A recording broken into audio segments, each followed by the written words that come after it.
Hello, I'm Pavillon. I'm very curious to know whether you've come across jurisdictions, public health jurisdictions, who were pioneers or inspiring in taking on these challenges, either in Canada or internationally. Public health? Jurisdictions, institutions.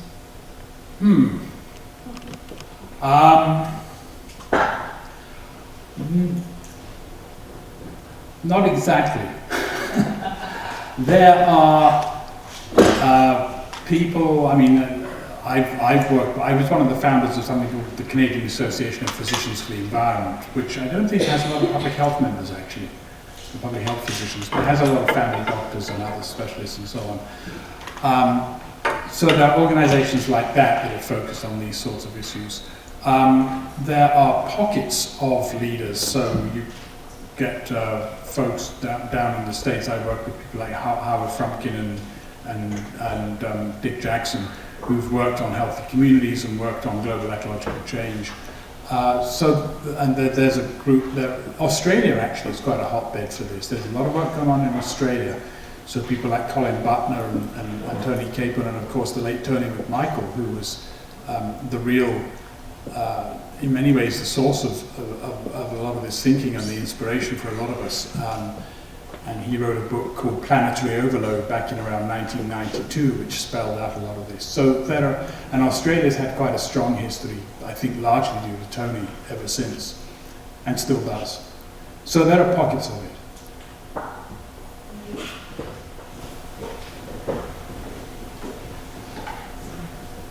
Kate Bullock. Thank you very much, Trevor, for a troubling yet inspiring talk. And of course, you spoke to this directly and indirectly, but I would ask you directly to speak to the problem of sectoriality in all of this. And of course, we're talking two major sectors in the world, in our government's health environment.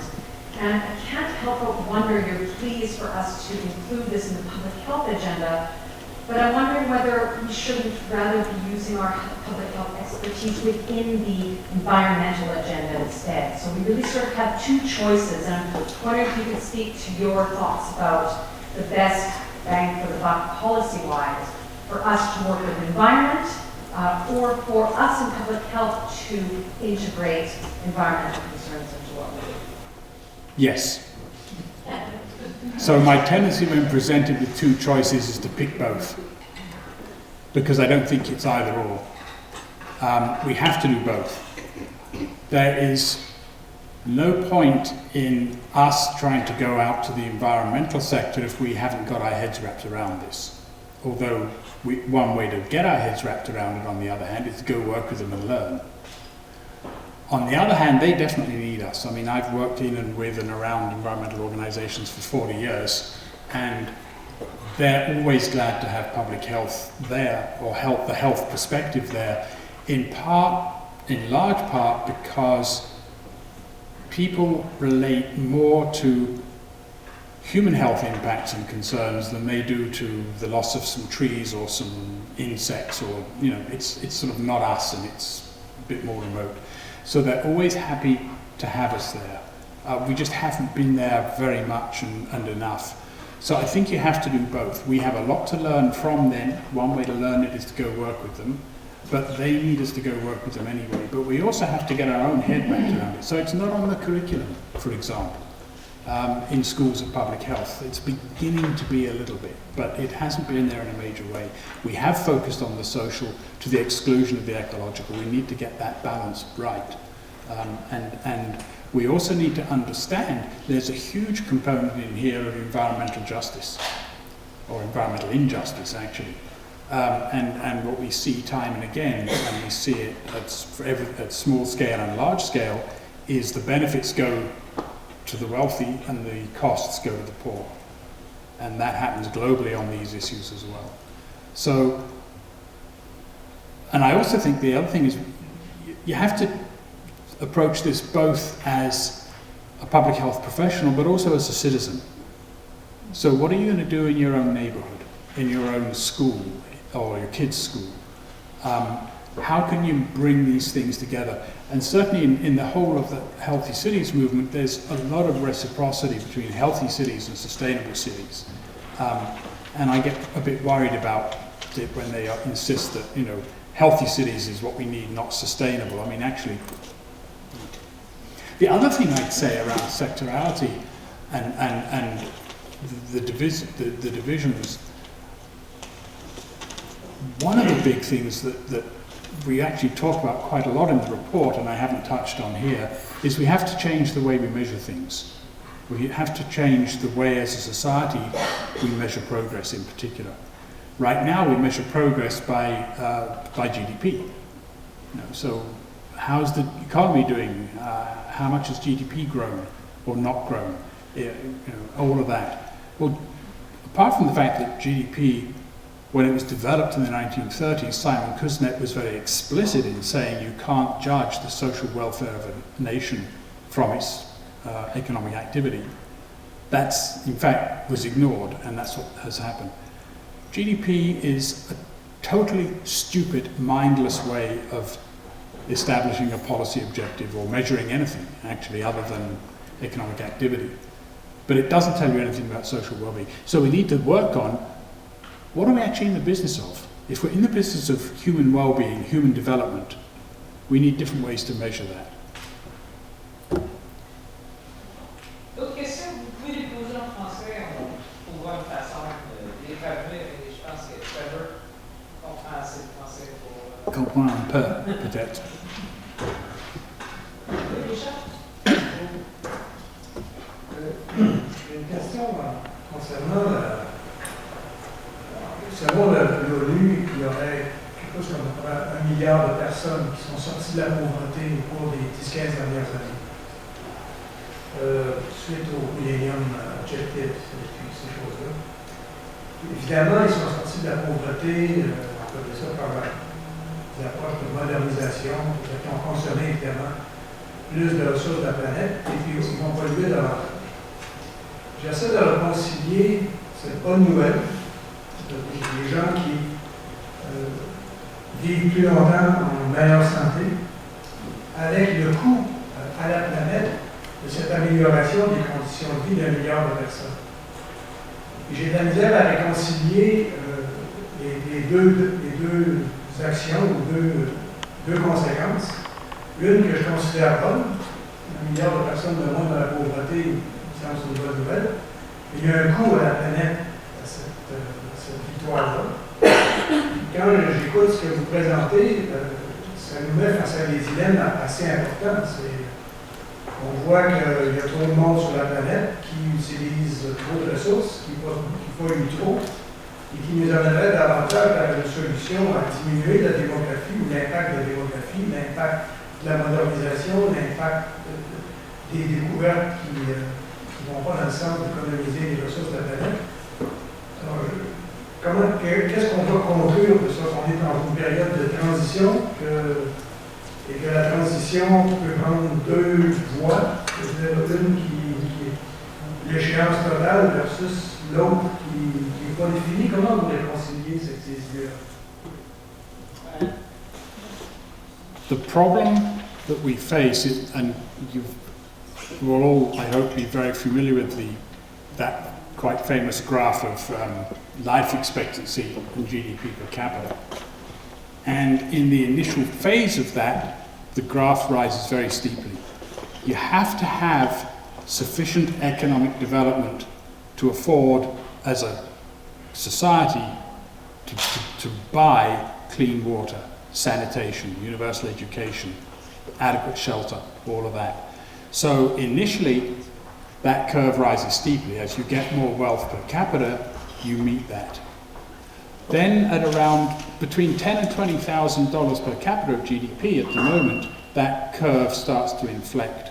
And by the time you get out past 20,000, it's pretty horizontal, which means adding more stuff, because that's really what we're talking about, is stuff.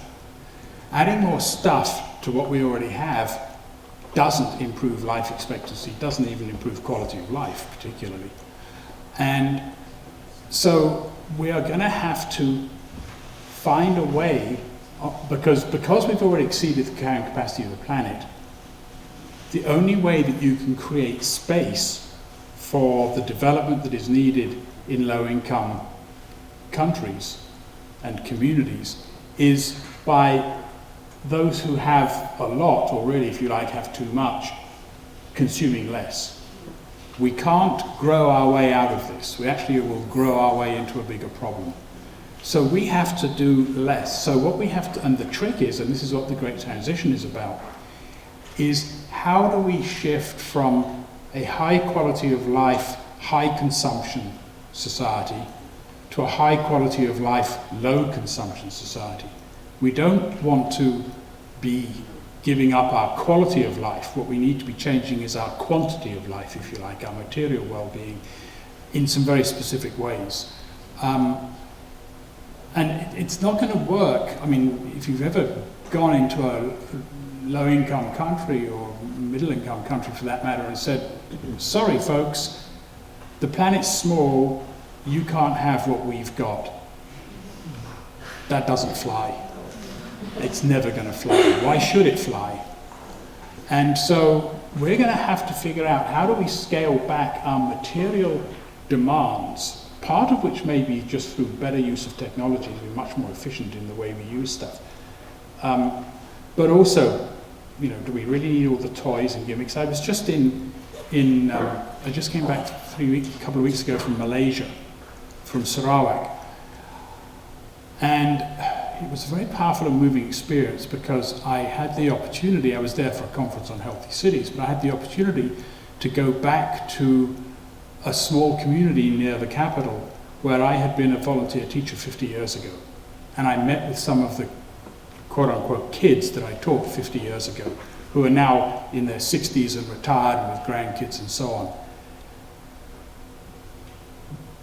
Kuching, the capital, kind of looks like California in some ways now, particularly in the outer areas. So suburban sprawl, California-style housing, lousy public transit, cars everywhere. They have the same problems we have.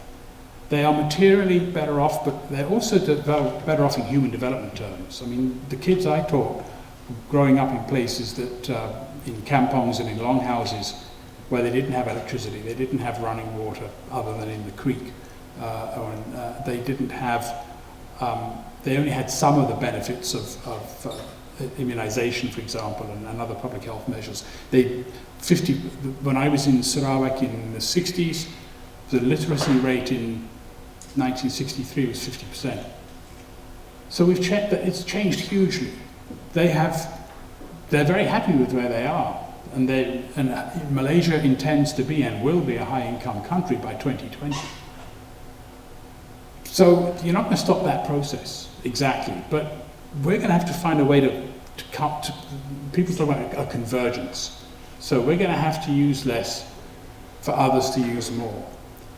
And that's not an easy sell, but it's what we have to do. And I mean, I think there's two ways that will happen. It'll either happen because we figure out how to do it and do it nicely, or it'll happen because we hit some tipping points and nature does it to us, and that will be a lot nastier. Bonjour, hi, my name is Julie Léa-Roback. I'm working for the Réseau québécois de villages en santé. We already know that we have to work with cities, we have to influence public policies. I'm wondering if to really have more impact on everything you just presented, if public health institutions should work better with business community. And I would like to hear from you because I don't think we are working a lot with the business community. Maybe a little bit, but maybe we should work better. And I would like to hear from you. Well, I think we do, but I think pick your business. I wrote an article about 25 years ago now called Caveat Partner, Beware of Your Partner, because there are all sorts of ways in which the private sector makes more money that are harmful to health. They sell unhealthy products, junk food or whatever it may be. They drive down wages. They avoid regulation, environmental regulation as much as possible, on and on and on. So those kind of companies you don't want to partner with. So it's not just you don't want to partner with the tobacco industry. there's huge sectors of the private sector you don't want to partner with unless they change their ways, because their bottom line and our bottom line is not the same. And so what I talked about in the article was we have to figure out which are the businesses that make money while improving health. And those are the ones you partner with. Those are the ones you want to grow. Mm-hmm. So I think the whole area of social entrepreneurship, of sort of new environmental models for business, of social responsibility and all of that, some of that is greenwashing, we know that. Some of that is just flim-flam to look good for the shareholders. But some of it's real. And so we have to be very discerning about who we partner with. But I do think we need to partner with, I have no problem with people making money while improving the world. We want to partner with them. But it means that their bottom line has to be more than, I talk about, there's 5 forms of capital. Okay, so there's economic capital, social capital, human capital, natural capital, and some people say separately built capital. This building, for example. You need, I'll just finish that phrase. So what we need, I talk to businesses and I say real capitalists in the 21st century are not the people who maximize economic capital while damaging those other forms of capital. The real capitalists in the 21st century are the ones who will grow all 5 forms of capital at the same time. And how do you do that? And there's examples out there. Je vais prendre une dernière question, oui, monsieur. First, I would like to maybe commentary on what I should say about process, about also, the GDP. About the GDP that you think that is measuring, the economy very well. I agree with that. But I have one small thing, when you say we have to shift from a community who's high consumption to lower consumption. And I think now in time, in our book, just like and everything, something about we have to move from society, where we are things-oriented society to a person-oriented society. That's one suggestion I would like to say. And on this graph, the only thing, I'll probably ask, what's the place, of authority? I mean, people who are making decisions or taking decisions about everything, I think, probably, where do we put those people in this direction? Okay, well, in terms of moving to a more human-centered society, I couldn't agree more. I mean, one of my favorite definitions of a healthy community comes from a guy called Jim Rouse, who was a developer in the US who developed a community there in the 50s and 60s called Columbia in Maryland. And Len Dool worked with him as a consultant. I wrote the original background paper on healthy cities with Len 30 years ago. Actually 30 years ago this month, come to think of it. But anyway, he worked with Jim Rouse, and he said that Jim Rouse at one point said to his design team, I want you to build me a garden to grow people in. I think that's a really interesting way to think about what a community is, that you're growing people.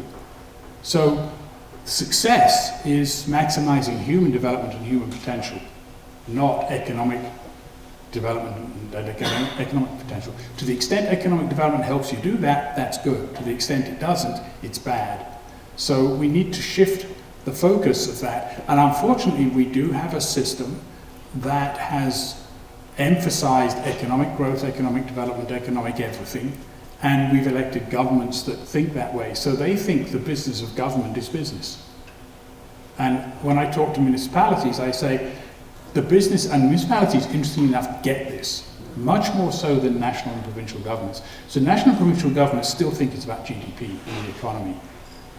Municipal governments, they measure quality of life. I don't know any municipal government that measures GDP and uses that to navigate by.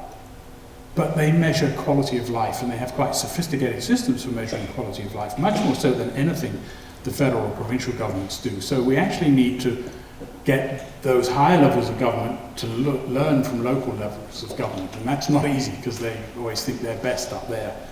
But municipalities do put people at the center, because it's much more their lived experience on a daily basis.